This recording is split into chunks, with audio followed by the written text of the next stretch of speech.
وہاں پہ اب کوئی بھی انفراسٹرکچر نہیں بچا. کیوں نہیں بچا؟ آپ کی بے حسی کی وجہ سے نہیں بچا. آج میں پھر آپ کو کہہ رہا ہوں, آپ انہیں سپورٹ کر رہے ہیں, میں آپ کو منع کرنے اس وجہ سے آتا ہوں کہ آج آپ انہیں پیسہ دیں گے, یہ اسٹرانگ ہوں گے, کل انہوں نے آپ کے اوپر اٹیک کرنا ہے. جیسے ہمارے بڑے صغیر میں ایسٹ انڈیا کمپنی لگی تھی, وہ کیا تھی یار, ان کے اڈے ہی تھے نا. اسی طرح آپ کو پتا ہے جب آپ کی سوسائٹی کے اندر یہ لوگ ہوں گے, ان کو آپ کی کمزوریاں نہیں پتا ہوں گی, یا یہ آپ کے اوپر سرویلنس نہیں رکھتے. اس کے بہت سارے پوائنٹس ہیں. ایک تو میجر یہ ہے نا کہ آپ انہیں پیسہ دے رہے ہیں, باہر جا رہا ہے, فلسطین کے خلاف یوز ہو رہا ہے. لیکن اگر بگر پکچر میں دیکھیں تو بہت سارے نقصانات ہیں یہ جو آپ کو دیں گے آنے والے دنوں میں.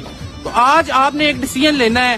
جب آپ کو بھوک لگ رہی ہے تو آپ نے ڈیسیژن لینا ہے, میں نے نہیں ایک جینوسائیڈر کمپنی کو سپورٹ کرنا. That's it. اتنی چھوٹی سی یہ بات ہے, چھوٹا سا ڈیسیژن ہے, آپ نے یہ لینا ہے. میرے لیے سب لوگ امپورٹنٹ ہے. پاکستان میں جہاں جہاں زیادتی ہو رہی ہے یا باہر بھی جہاں جہاں ہو رہی ہے, لیکن آپ کبھی بھی ایک پیشنٹ یار جس کو سر درد ہوگا یا بخار ہوگا اسے پہلے اٹینڈ کریں گے, یا ایک پیشنٹ جس کو بلٹ لگی ہوگی, لاس آف بلڈ سے اس کی جان جا رہی ہوگی. فلسطین کے یہ حالات ہیں. ایز اے نیشن فلسطین مر رہا ہے.